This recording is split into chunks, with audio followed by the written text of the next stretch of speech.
Welcome, everyone, to our fun little study group for PP 5340 Introduction to Public Policy and Management. Glad to be diving in. Today, our deep dive is focusing on some really critical foundational readings. These are from the required text, race, and social equity.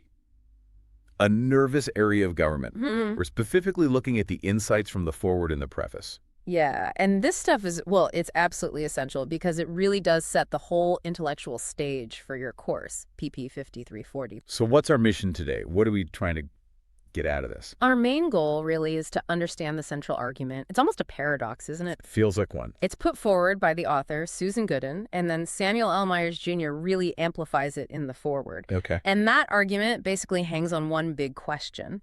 We've seen all this diversity increase in government, so why is race still such a difficult, almost paralyzing subject for public administration, for governance in general? Right. That tension is exactly where we need to start, I think. Because you look back, say, 50 years or so, and you see these huge political wins. I mean, real, undeniable progress in minority representation. Absolutely. The numbers don't lie there. But then you compare that progress to the actual live reality for people, the measurable outcomes. Yeah. And you find these significant, like really entrenched racial disparities. They're still there across almost every part of life. It's jarring. So this book, it feels like a scholarly call to action, really. It's demanding that the whole field of public policy face this, this uncomfortable truth. And address what they call a major knowledge gap. Exactly. The deficiency in knowledge. And the key concept they use, the mechanism to explain why things seem stuck despite the diversity, that's what we really need to unpack today. Okay, a nervous area of government. Okay, a nervous area of government. Yeah, and it's more than just like feeling a bit awkward or uncomfortable. Right. The authors intend for this phrase to actually enter the public administration lexicon like street-level bureaucrats did. Ah, okay, so it's meant to be a defining term. Precisely. It defines that specific feeling of vulnerability, that deep discomfort, and often just the sheer organizational inability that public administrators and elected officials feel when they have to deal explicitly, strategically with race and racial equity. And that discomfort isn't just a feeling, it has consequences. Huge consequences. It's a paralyzing discomfort, as you said. And it translates directly into inaction or maybe ineffective action, and ultimately into failed policy outcomes for the people they're supposed to serve. Okay, so let's really unpack this paradox then, this contradiction. Political representation soaring, but policy results lagging, especially along racial lines. Right. We should probably start with acknowledging those political triumphs first, though, because they are, as you said, pretty staggering. They really are, and they form the crucial backdrop for the book's whole argument. So what were some of those hard numbers? You mentioned the growth since the 70s. Yeah, the change is, well, it's generational. It's profound. If you look at Black elected officials in the U.S., just at the state and local levels, back in 1970, the starting point was really small. Only 1,469 officials. Wow, that's it? That's it.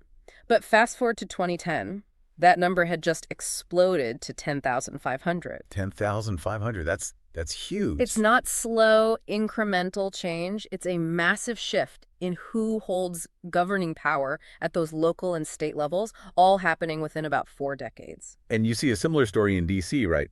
Federal representation often gets more headlines. It does, and the trend holds there, too. Think about Congress.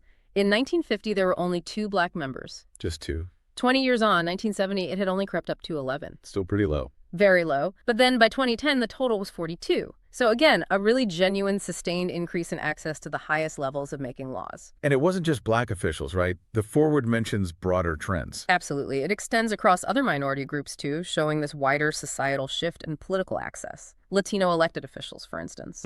They started at about 12,080 in 1970, and by 2011, their numbers were up to 5,850. So similar growth patterns. Similar patterns. And the foreword makes a point of saying this progress was very visible, in high-profile executive jobs, too. Right. Not just legislative seats, but actual executive power. Yeah. Governor's mansions, for example. Exactly. At the time the book was being put together, around 2013, Okay. the U.S. had already seen Asian American governors in places like Louisiana and South Carolina, Hispanic governors in Nevada, New Mexico, Black governors in Massachusetts, and briefly in New York as well. And then, of course, the really big one. The elephant in the room, historically speaking, the first African-American president serving his second term. Yeah. So the visibility, the penetration of minority leadership into the very highest offices, you just can't deny that progress. It's real. It's undeniable. But crucially, for public administration students, that transformation didn't stop at the ballot box. Meaning? Meaning administrative layer. The bureaucracy, the people who actually turn laws into services on the ground. Ah, the public administrators themselves. Exactly. That group diversified too. So back in 1994, minority group members were about 28.3% of all public administrators. Okay.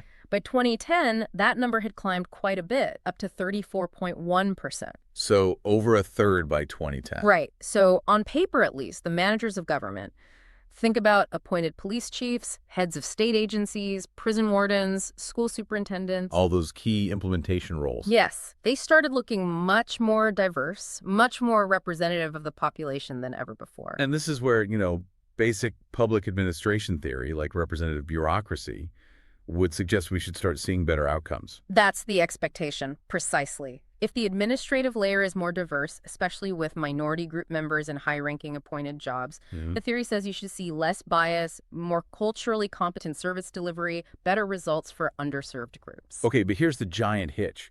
The cognitive dissonance, as you called it earlier, that the authors are really pushing us to confront. Right, the paradox again. How can these deep, persistent racial disparities still exist? I mean, in some cases, they even seem to be getting worse when the very managerial and political class running the show has become so much more diverse. The data on the gaps is, well, it's more than just sobering. It kind of feels like an indictment of how policy actually gets done. I think that's how the authors want us to see it, as evidence of a structural failure, something systemic that diversity alone, just having different faces in charge, hasn't fixed. So where do these gaps show up most starkly? Well, let's start with the economic side. Market gaps. We might expect disparities in the private sector, but the government itself, through its own economic activity. Like how it spends money. Exactly. Public procurement is a huge example they use. Government contracts for construction, professional services, state, federal. It's a massive economic engine. Millions of dollars. Huge amounts. And the data shows African-American businesses are consistently far less likely to successfully bid on these contracts compared to other firms. So that's a direct measure of exclusion right there in the government's own checkbook. It is. And it gets worse. It's not just about if they get the contract. Even when they do win a bid, the contracts they receive tend to be smaller on average than those awarded to other firms. Wow. So it's like a double disadvantage. Harder to get in and less reward when you do. Exactly. It shows this layering of disadvantage, proving the racial gap isn't just out there in the private market. It's right there in how state and federal economic policy gets implemented. Okay, that's the economic side. Yeah. What about the social outcomes? Things that affect people and families more directly. Yeah, the foreword lays out some specific stats here that really illustrate how race continues to be this persistent marker in really crucial areas where government intervenes. Like criminal justice. Criminal justice is a big one. The statistic is frankly stunning. African Americans are 3 times more likely than the overall population to be caught up in the criminal justice system. 3 times. And as a policy student, you have to ask, is that purely reflecting crime rates, or is it evidence of bias in policing, sentencing, probation? All things managed by public administrators. The book strongly suggests it's the latter. Systemic issues. And these impacts start early, don't they? Child welfare is mentioned too. Yes, and the disparities there directly reflect government intervention and, importantly, caseworker discretion. How so? African American children are 1.6 times more likely to be involved with child protective services. Okay. And twice as likely to end up in out-of-home placement like foster care. And twice as likely. That's huge. It is. And this is the front line, right? Where bureaucratic rules, often written to sound race neutral, somehow end up producing these deeply racially disparate outcomes. The education system, too, which is supposed to be the great equalizer. Performs just as poorly, according to this data. African Americans are 3 times more likely to be suspended from school. 3 times more likely suspended. And 1.8 times more likely to drop out altogether. And even if they stay, they're less likely to graduate, about a 48% graduation rate compared to 65% for white students. And what about achievement measures? Things like standardized tests. Yeah, if you look at academic preparedness, using the SAT as one measure, the gap is huge. Hmm. The average math SAT score cited is 429 for African Americans versus 536 for whites. That's over a 100-point gap. It's massive. And those numbers, they represent years of educational policy failures, resource allocation decisions, things that reinforce inequality, regardless of whether the superintendent is black, white, or Hispanic. You know, the statistic that really jumped out at me, because it seemed so different, was the one about swimming. Ah, yes, the drowning statistic. It is jarring, isn't it? It really is. African Americans are 1.2 times more likely to drown than whites, and drowning is a leading cause of accidental death for young African Americans. And that data point, which might seem kind of random or removed from big policy debates. It actually links directly back to local government services, things like access to public pools, whether they're maintained, swimming lessons offered through parks and rec departments, safety programs in schools. So even something like that connects back to policy choices. It demonstrates that policy failures linked to race can extend into the most basic, fundamental safety provisions that we expect government to handle. Okay, so we've got this huge data set showing failure, persistent gaps, right alongside this picture of a dramatically more diverse government. Exactly. The paradox. So how do we move beyond just stating that paradox? How do we understand the actual mechanisms that keep this inequality in place? This is where the authors connect their work to existing scholarship, particularly leaning on an idea from the economist William Darity Jr. Okay, Darity Jr. What was his concept? He talked about the rise of the managerial class, especially in the context of the expanding public sector. The managerial class, what does that mean? Darity observed that as government grew, especially in areas like welfare, poverty reduction, social services, areas often serving majority-minority poor populations. Right. This created a huge expansion of professional jobs for racial and ethnic minorities. They weren't just clients anymore. They were moving up to manage the very systems designed to serve the most vulnerable. Ah, I see. So Gooden uses that idea to point out a built-in tension. Exactly. You get this new class of public administrators, many of whom are minorities themselves, and then you have the minority clients who are disproportionately still stuck at the bottom, needing those services. That must create some intense pressure psychologically for the administrators caught in the middle. Absolutely. And the authors argue the tension isn't just personal, it's institutional. These new minority administrators often find themselves having to enforce budget cuts, or sanction policies, or ration services. Policies that might disproportionately hurt their own communities? Precisely. So this uncomfortable, often unspoken divide opens up. An administrative divide between minority public servants and minority clients that kind of mirrors the broader societal divide. Which leads us straight to that specific research they cite about welfare caseload management, the real frontline interactions. Yes, the nitty-gritty of street-level bureaucracy. It's uncomfortable stuff. What did that research find? They quote Sauce, Fording, and Schramm, right? They do. And that research basically says, look, racial identities are incredibly important, highly salient in framing these caseworker-client relationships. So race is always present in the room, essentially. It's always present. And how the caseworker interprets the rules, the strategies they use, it depends heavily on how their own identity and the client's identity kind of fit together, as the researchers put it. Okay, that makes sense. But there was a really sharp point in there about sanctions, right? When clients face penalties.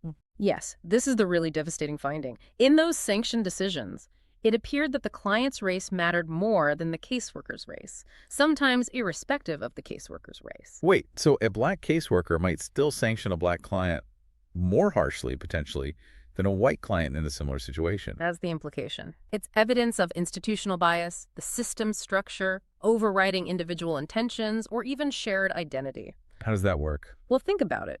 A black caseworker might be enforcing rules written by a majority white legislature, implemented using a supposedly race-neutral policy manual, but those rules themselves might be built on implicit, perhaps biased, assumptions about client behavior or deservingness.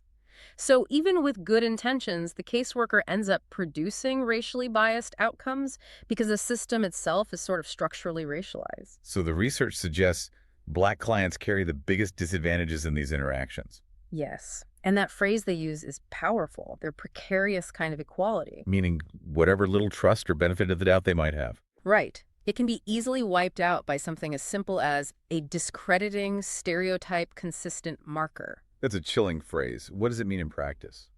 It means there's less grace, less administrative discretion perhaps extended to Black clients. Any small mistake, any behavior that unfortunately aligns with a negative racial stereotype can quickly trigger a punitive response from the system. And the researchers conclude that regardless of anyone's individual intent. Exactly. Regardless of intent, these cumulative decisions made on the front lines add up. They directly contribute to those big institutional patterns of racial inequity we saw in the statistics earlier. Okay, so this intense pressure, this conflict between identity, your role, the policy outcomes. This must be why Gooden felt the need for a whole new concept. We have terms like wicked problems or implementation deficit. Why focus specifically on the emotional barrier, on nervousness? Because race feels unique, doesn't it? A wicked problem like climate change is incredibly complex, hard to get consensus on. But race and racism, they challenge really fundamental myths about our society.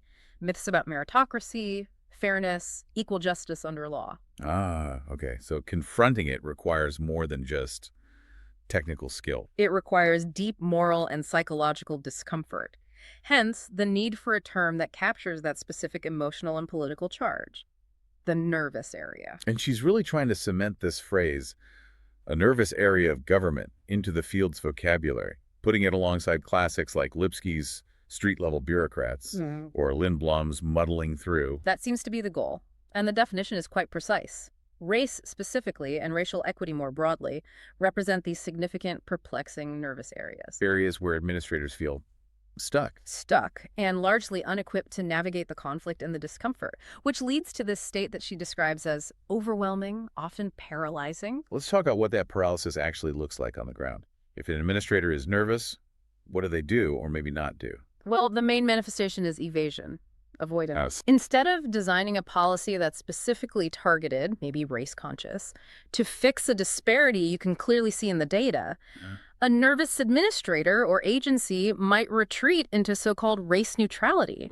They'll avoid collecting detailed demographic data on who's getting services, for example. Why would they avoid data? Isn't data good? Because collecting and analyzing that data forces an explicit confrontation with potential failure, with the racial gap itself. It makes the problem undeniable and therefore demands action they might feel unable or unwilling to take. Or maybe they use really broad, kind of vague language in mission statements, like equity for all, instead of naming the specific groups needing help. Exactly that. It sounds inclusive, it sounds safe, but often it allows the status quo to continue because there's no targeted action, no accountability for specific racial outcomes. So the nervousness leads to playing it safe. Playing it safe, which usually means inaction or just very generic action. The political cost, the personal discomfort of tackling racial failure head-on, just feels too high. And that vulnerability, that paralysis born of nervousness, directly harms the public by reinforcing those disparities we talked about. And it's important you mentioned this isn't just an American problem. The authors point internationally, too. That's right. They want to show that this desire to sort of manage or avoid the awkwardness around race is a global thing, though it looks different elsewhere. The example from France was quite striking. It really was. The French National Assembly actually voted to remove the word race from French laws entirely. Remove the word itself. Why? Well, the stated reason was partly to distance themselves from the horrors of Nazi Germany and Vichy France's role in deporting Jews. Using the term race recalled that trauma. So it was framed as moving beyond race towards universalism. Yes, but the authors here interpret it, perhaps more critically, as an attempt to manage a nervous area by simply erasing the key term. So the nervousness is rooted in historical trauma, a desire not to repeat the past. But that avoidance might actually prevent dealing with current racial inequalities. That's a tough bind. It's a profound conflict between national memory and present-day reality. It's a very different historical context from the U.S., which obviously uses racial categories extensively in policy and census data. Right. But the underlying motivation, managing discomfort by removing or avoiding the difficult language, that core nervous avoidance, feels similar. And then the authors bring this big global idea right down to the local level, don't they? In the preface, there's that anecdote from Martinsville, Virginia. Yeah, the author's hometown. It shows how this nervous area can just suddenly hit home anywhere, anytime. What happened there? It was something about a quilt. Yeah, basically a local controversy blew up over an image on a quilt that school students had made and presented to the city council. Just a student art project. Exactly. But something about the imagery sparked this really heated public debate about race, identity, what's appropriate public symbolism, and it forced city council into making this immediate, very tricky decision about whether to display the kids' art, how to handle the situation. Wow. So that small local incident, focus on a quilt, perfectly captures the concept, right? Yeah. A seemingly minor issue explodes into a racial crisis, Hmm. and it paralyzes the local government body because they're certainly navigating this super sensitive, high-stakes situation they just weren't prepared for. Precisely. And this nervousness, this tendency towards avoidance, it gets validated, maybe even reinforced by the very places that should be giving us the tools to fix it. Meaning academia. Meaning academia. The foreword gives us actual numbers, quantitative evidence, showing this nervousness is deeply embedded in scholarly public administration research itself. Right. This is that crucial part about the knowledge deficiency Goodwin wants to fix. They looked at academic search engines. Yeah, comparing such terms between 2000 and 2011. And the results were pretty stark. Extremely stark. Across Google Scholar, Econlit, JSTOR, they found anywhere from 7 to almost 10 times more references to the word diversity compared to racial discrimination or racism. 7 to 10 times more diversity. It's not random. It signals a very clear academic preference for the safer, perhaps more positive sounding term. They specifically called out economics, I remember. They did. In Econlit, over that 12-year period, the word racism appeared in only 64 journal article titles. 64. That seems incredibly low for over a decade of research. It does. Now compare that to diversity, which appeared in 1,342 titles. Wow. Okay, the gap is enormous. It really is. It suggests economists, at least in their titles, are much happier writing about, say, the benefits of a diverse workforce, which is a positive framing, Wow. than they are confronting the negative reality of actual systemic discrimination. And the pattern holds in policy and administration journals, too. Same story. In 34 relevant journals they looked at on JSTOR, racism and racial discrimination showed up in titles less than a dozen times combined. Less than 12 times in 34 journals over 12 years. That's what the data showed, whereas diversity appeared more than 6 dozen times over 72 times. So what's the implication of this academic word choice for public policy students like those in PP 5340? The implication is huge. If our PhD programs, our professors, the journals that publish the cutting-edge research, if they are systematically avoiding explicit discussions of racism, then we're basically ensuring that future administrators won't have the knowledge, the frameworks, the tools to understand how structural racism actually works inside public agencies. The foreword suggests this avoidance is tied to the language itself, right? Diversity feels different. It feels different. It has positive connotations, and importantly, it can be used almost euphemistically by both sides of an issue, by people pushing for affirmative action and by people opposing it. It's common ground, but maybe unproductive ground. It's safe language. It's the language of consensus, maybe, rather than confrontation. Scholars seem hesitant, nervous perhaps, to put racism or racial discrimination right there in the title, because those words demand an immediate political and ethical engagement that diversity allows you to sidestep. And this academic nervousness contributes to the administrative paralysis out in the real world. Directly. And this avoidance isn't just in academic journals, it goes all the way to the top. The foreword uses President Obama's 2013 Morehouse commencement speech as a kind of case study. Right. How did that illustrate nervousness? Well, here's the president speaking at a premier, historically black college, and he's addressing very real, very tough racial issues. Disproportionate arrests for marijuana, higher dropout rates. Things directly affecting that audience. Policy failures. Exactly. He's talking about policy failures with clear racial dimensions. But the observation is he very notably seemed to avoid using the word racism. Instead, the foreword says he safely described diversity and put a strong emphasis on internal community responsibility, telling the graduates there should be no excuses from their side. So even a leader uniquely positioned to talk about race seemed to feel the need to soften the language. That's the interpretation offered. It's presented as a textbook example of political evasion driven by this nervousness.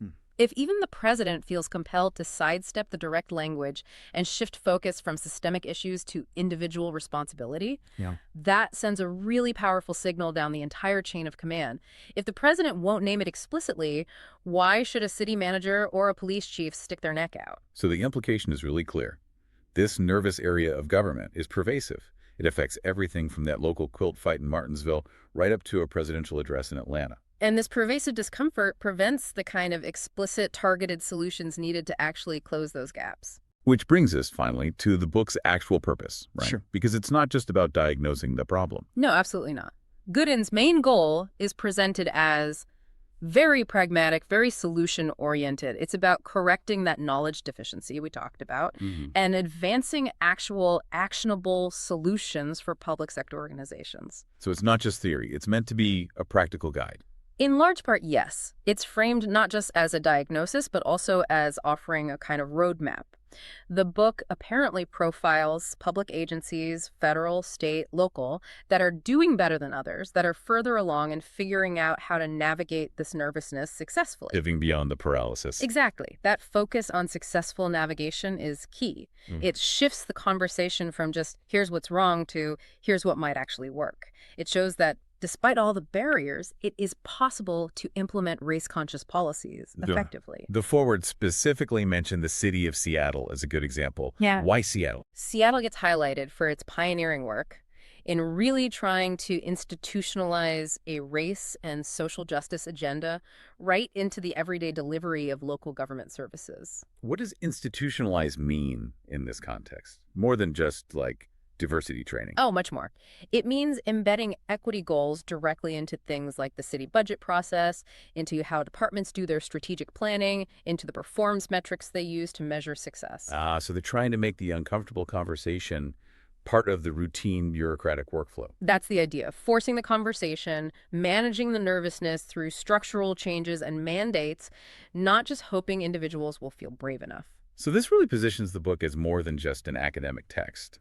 The foreword calls it a must-read, even an instant classic. Yeah, they frame it as identifying not just the problems, the dilemmas, but also the opportunities for public agencies that are willing to actually engage with race explicitly. And the depth comes from serious research, right? You mentioned the Wisconsin Works study. Right. The work seems grounded in intensive policy research, like that implementation study for MDRC. It shows the policy analysis rigor that's underneath the theoretical concept of the nervous area. It really aims to be a major step forward in understanding both the how and the why race remains so tricky, and crucially, what can actually be done about it. And we shouldn't ignore the personal side of this either. Yeah. The dedication in the book adds another layer. It really does. That personal commitment comes through.